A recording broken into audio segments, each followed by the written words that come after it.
नाहीतर ब्रह्मण प्रणव कुर्या आदव अंत्यच्या सगळा सुरुवातीला आणि शेवटी दोन्ही वेळा ओंकार म्हणायचा. नाही म्हटला तर म्हणून म्हणतो की जे शिकलेलं आहे ते क्षीण होतं, नाही ते विसरून जातं. त्यामुळं हे म्हणणं फार आवश्यक आहे.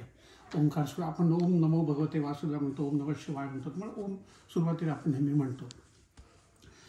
कालिदासांनी रघुवंश लिहिलेलं तुम्हाला माहिती असेल, मोठं काव्य आहे. त्याच्यामध्ये सुरुवातीला त्यांनी याची मनूची स्तुती केलेली आहे कालिदासाने.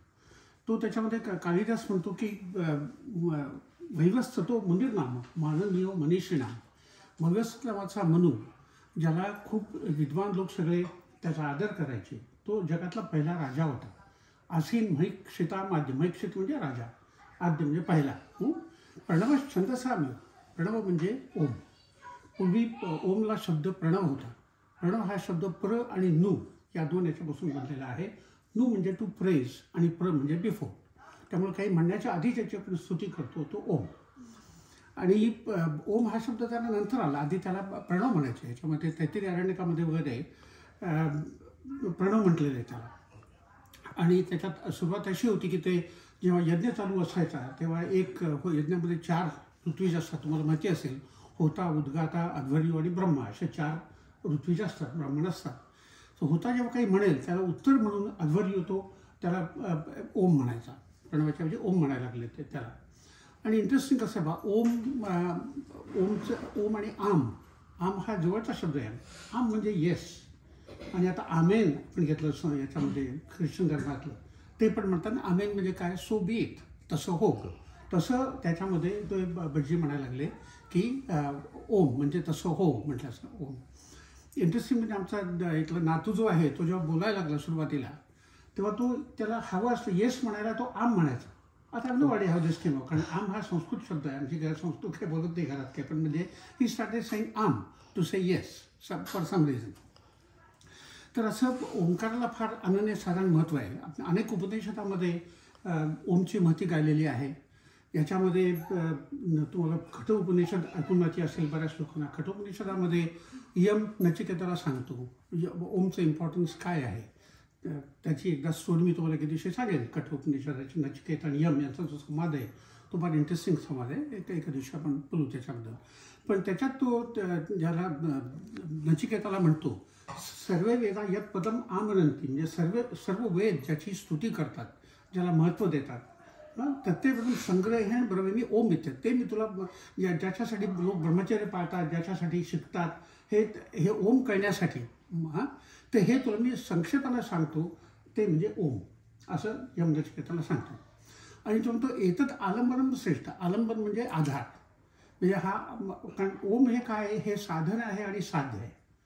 आपण पुढे पाहू, म्हणजे परमेश्वरालाच ओम म्हटलेलं आहे, पण ओम हे साधन पण आहे आणि साध्य पण आहे. तो म्हणतो सर्व येतात आलंबन परम, म्हणजे हे फार महत्त्वाचा सपोर्ट आहे, हे मोठं महत्त्वाचं साधन आहे ओंकार याच्यासाठी. आणि मुंडक उपनिषदामध्ये एक असं रूपक दिलेलं आहे, ते म्हणजे परमेश्वराला जाणण्यासाठी ध्यान केलं आपण तर ते कसं करायचं. त्यांनी त्याच्यामध्ये असं म्हटलं आहे की उपनिषदाचं जे शस्त्र आहे ते हातात घ्यायचं. ते शस्त्र म्हणजे काय तर ओम, आणि ते त्याला ओमला त्यांनी धनुष्य म्हटलेलं आहे. तर ओम रूपी धनुष्य हातामध्ये घ्यायचं, त्याला आपल्या आत्म्याचा बाण लावायचा आणि ब्रह्म जे आहे त्याचं ते लक्ष टार्गेट, त्याच्यावर तो बाण सोडायचा एकाग्र चित्तानं, म्हणजे तुमचं परमेश्वराशी ऐक्य होतं. तरी त्यांनी त्याच्या फार चांगली उपमा दिलेली. धनुर्गायका हातामध्ये बाण, हे धनुष्य घेऊन त्याला बाण लावून त्या लक्षाला त्याचा वेध करायचा. तर असं मुंडकोपनिषदात सांगितलेलं आहे. आता ओम हे त्याला अपर ब्रह्म आणि परब्रह्म दोन्ही म्हटलं आहे. आता अपर म्हणजे लोअर, पर म्हणजे हायर. आता याच्यात असं सांगतात की ज्ञानामध्ये पण असं खालचं आणि वरचे असे 2 प्रकार आहेत. याच्यामध्ये एक कथा आहे अशी की नारद मुनी सनत कुमारांच्याकडे गेले. सनत कुमार फार ज्ञानी होते, वयाने लहान होते पण ज्ञानी होते. आणि ते म्हणाले मी सगळं शिकलो आहे पण मला आत्मवित नाही आहे, म्हणजे मला आत्मज्ञान झालेलं नाही आहे. तर मग ते म्हणून मी तुमच्याकडे आलो. तर सनत कुमार म्हणतात तुला काय काय येतं ते आधी सगळं सांग. तर ते सगळे लांबलचक यादी वाचून दाखवतात. मला वेद येतात, उपनिषद येतात, रामायण महाभारत काय येऊ नये मी सगळं हे सगळं मला येतं. सनत कुमार म्हणतात हे लोअर नॉलेज आहे. हायर नॉलेज जे आहे ते परमेश्वराचं जे खरं ज्ञान आहे ते वरचं ज्ञान आहे, ते तुला अजून नाही. मग त्याला तो उपदेश करतात काय हे काय असेल. तर ओंकाराची अशी मती अनेक ठिकाणी, सगळ्यात जास्ती ओंकाराची मती सांगितलेली मांडुक्य नावाच्या उपनिषदामध्ये. मांडुक्य अतिशय शॉर्ट उपनिषद आहे, फक्त 12 श्लोकाचं उपनिषद आहे. Not the shortest but very very short, पण अर्थानं अतिशय गहन आहे. त्याच्यावर शंकराचार्यांच्या गुरुचे गुरु, शंकराचार्यांचे गुरु गोविंदाचार्य, त्यांचे गुरु गौडपादाचार्य. गौडपादाचार्यांनी त्याच्यावर 250 श्लोकाची कारिका लिहिलेली आहे. ते सगळं सांगण्यामध्ये अद्वैत वेदांताचं त्याला बाया म्हणतात, मांडुक्य उपनिषदाला.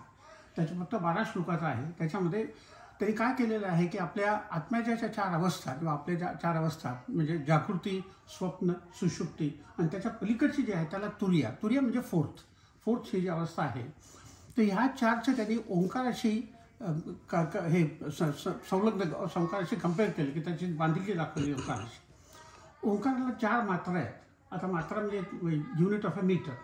आपण म्हणतो ना आता काय ते अनुष्टुप छंदामध्ये 8 मात्रा आहेत आहे ना, त्रिष्टुपमध्ये 11 आहेत वगैरे. हे जे मात्रा is unit of a metre. इंग्लिशमध्ये त्याला मोरा म्हणतात. मोरा अनेक वचन आहे मोरे, MORE MORE मोरे. तर हे ओंकाराचे अ, उ आणि म या 3 मात्रा आपल्याला माहिती आहेत. अ आणि उ मिळून ओ होतो, ज्याला आपण इंग्लिशमध्ये डिप्थॉंग म्हणतो. व्याकरणामध्ये डिप्थॉंग म्हणजे संयोग झालेला स्वर, अ आणि उ मिळून झालेला स्वर. तर हे ओंकाराचे अ, उ, म आणि चौथी जी मात्रा आहे ती मोरालेस आहे, कारण तो तिथं सायलेन्स आहे, पॉज आहे, तिथे शांती आहे, तिथे काही नाही आहे. पण that is a background to the whole existence. जसे आपल्याला जागृती ही बॅकग्राऊंड आहे स्वप्न आणि डीप स्लीपला. डीप स्लीपमध्ये आपल्याला स्वप्न पडत नाही. स्लीप डीप नसली त्यावेळेस स्वप्न पडतात. तर ह्याच्या 4 अवस्था ज्या जागृती, स्वप्न, सुषुप्ती, या प्रत्येकाला एक नावं दिलेली आहे. जागृतीला म्हटलं त्यांनी वैश्वानर, ते आत्म्याचं डिस्क्रिप्शन वैश्वानरच आहे. स्वप्नाच्या याच्यामध्ये त्याला तैजस म्हटलेलं आहे. तिसऱ्या त्याला प्राज्ञ म्हटलेलं आहे. आणि याच्या पलीकडची जी अवस्था आहे त्याला तुर्या अवस्था. ही तुर्या म्हणजे ही मोरालेस आहे, त्याला म्हणजे मात्रा नाही आहे त्याच्यामध्ये, ते शांतता आहे त्याच्यामध्ये. आणि ही चौथी अवस्था म्हणजे समाधीची जी अवस्था आपण म्हणतो ती म्हणजे दॅट इज लाईक हे तुर्या स्टेटमध्ये. आपल्या पब्लिकेशन देवळाचं निघतं त्याला तुर्या मार्ग म्हणतात ना. हा तो that is the path to the 4th state. तर हे त्याच्यामध्ये असे त्यांनी 4 ह्या तुलना केलेल्या आहेत ओंकार आणि ह्याच्यामध्ये. आणि त्या यांची कारिका फार इंटरेस्टिंग आहे. खूप 250 श्लोकांची कारिका आहे गौडपादाचार्यांनी लिहिलेली याच्या मांडुक्य उपनिषदावरची. त्याच्यात ते म्हणतात प्रणव ईश्वर बुद्ध्यात सर्व स्त्रधी संस्थित. म्हणजे प्रणव हे ईश्वरच समजा, म्हणून प्रणव हे आधी म्हटल्याप्रमाणे साध्य आणि साधन दोन्ही आहे. त्यामुळे ते म्हणतात की प्रणव हे ईश्वरच समजा, सगळ्यांच्या हृदयामध्ये असलेला. हां, तर म्हणजे आता पहा मी किती याच्यामध्ये ऐक्य दाखवलं ना, परमात्म्याचं आणि आपल्या आत्म्याचं ऐक्य दाखवलं. तर त्यांनी त्याचं असं ऐक्य दाखवलेलं आहे याच्यामध्ये दोन्हीचं, ईश्वर आणि परमात्म्याचं. तर ओंकाराला अतिशय आपल्या धर्मामध्ये महत्त्व आहे. प्रत्येक ठिकाणी आपण म्हणजे ओंकारच्या 3 मात्रा, चौथी मात्रा तुर्या जी आहे, असं ओंकारला अतिशय अनन्यसाधारण महत्त्व आहे ओंकारामध्ये. म्हणजे थोडी माहिती सांगा तुम्हाला ज्यांना माहिती नसेल. मी फेसबुकवर खूप लिहितो. सध्या मी ऑलमोस्ट रोज लिहायला लागलो, मला आता वेळ आहे, रिटायर्ड आहे मी. पण तुम्हाला शोभा आणि सदानंद लिमित ज्ञानाचे कण असं जर तुम्ही केलं त्याच्यामुळे तुम्हाला खूप लिहिले. मी गेल्या वर्षभरामध्ये मला वाटतं पुष्कळ 50-100 लिहिलेले असतील. तुम्हाला छोटे छोटे सेगमेंट आहेत, तुम्हाला वाचायला इंटरेस्ट असेल तर. थँक्यू.